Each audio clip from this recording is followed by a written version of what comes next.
হচ্ছে বলো, পেশাব করছে তখন জ্বলছে, পেশাব করছে তখন জ্বলছে, চুলকাইছে, চুলকাচ্ছে। ওটা মানে কতদিন পর পর হয়? মানে হঠাৎ হচ্ছে 1-2-4 দিন। এই প্রথম?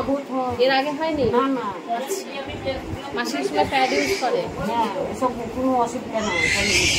এবার কি হবে বলো তো মা, প্যাডটা তো তুলো দিয়ে তৈরি হয়, তুলো কিন্তু একটা অ্যালার্জির জিনিস। অনেকে তুলোতে বা হচ্ছে বালিশে যে ধুলো করা থাকে ওতে অ্যালার্জি থাকে, ধুলোতে ঝুলে এক একজনের এক এক জিনিসে অ্যালার্জি থাকে। তো ওই তুলোতে যদি অনেকের অ্যালার্জি থাকে, পরে কি হয় মাসিকের সময় যে প্যাডটা ইউজ করার পর ওই তো একটা অ্যালার্জি রিয়াকশন হচ্ছে, ওই জন্য ওই যোনি পথে র্যাশ বেরোয়, চুলকায়।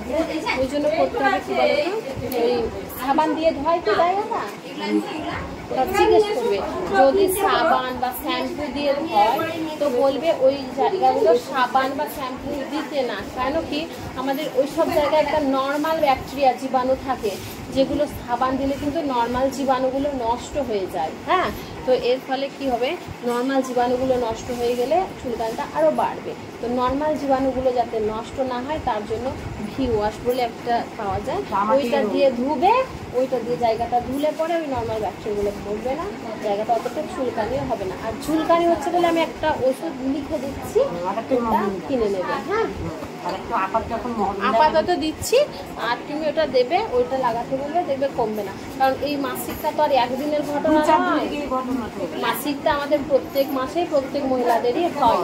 তো ওইটা সলিউশন একমাত্র নিজেদের হাইজিন মেনটেন করতে হবে, প্যাডটা রেগুলার চেঞ্জ করতে হবে, একটা প্যাড 12 ঘন্টা 24 ঘন্টা যাতে না একদম নিয়মিত চেঞ্জ করবে, জল খাবে বেশি করে। হ্যাঁ, তাহলে হবে না, জল খেতে বলবে, বেশি করে জল খাবে, মাসিকের সময় প্যাডটা নিয়মিত চেঞ্জ করবে, ওই যোনি পথটা হচ্ছে ভি ওয়াশ ওইগুলো দিয়ে ধুবে, কোনো রকমের সাবান শ্যাম্পু ইউজ করবে না। আর যদি খুব চুলকানি হয় ওষুধ দিচ্ছি ওটা লাগাবে, ঠিক আছে? নাম কি বলো? নাম আনিসা জামান। আচ্ছা।